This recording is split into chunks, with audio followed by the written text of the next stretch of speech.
তৃণমূল ছেড়ে আইএসএফ এ যোগদান ভাঙড়ের দাপটে তৃণমূল নেতা খয়রুল ইসলামের দাদা। ভাঙড়ের তৃণমূল নেতার দাদা আইএসএফ এ সরগোল তৃণমূলে উলট পুরাণ। ভাঙড়ের দাপটে তৃণমূল নেতার ভাই শাসক দল ছেড়ে যোগ দিলেন পিঠসাওতা নওশাদ সিদ্দিকীর আইএসএফ দল।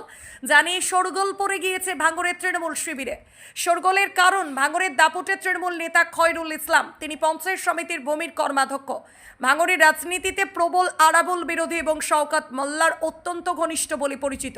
সেই খয়রুলের দাদা তৃণমূল শিবির ছেড়ে ভাঙড়ের বিধায়ক নওশাদ সিদ্দিকীর দল আইএসএফকে নাম লিখিয়েছেন, যা ঘিরে ভাঙড়ের তৃণমূল শিবিরে সরগোল পড়ে গিয়েছে।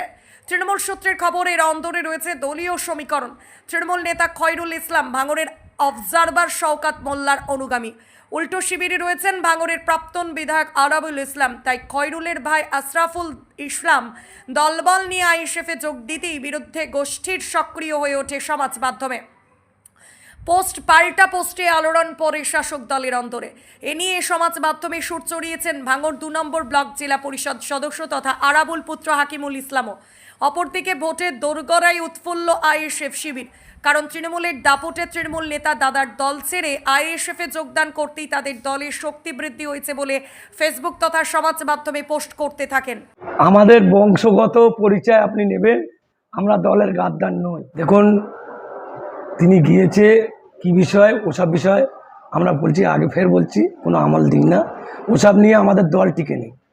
আমাদের মানবিক মুখ্যমন্ত্রী উন্নয়নে ভোট হবে।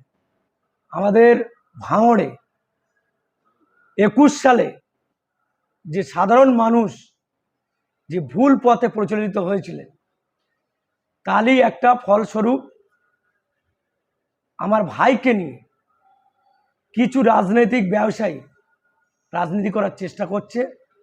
তাদের যোগ্য জবাব 26-এর বিধানসভায় ভোটের মাধ্যমে আমরা ভাঙড় থেকে তাদের যোগ্য জবাব দিয়ে দেব।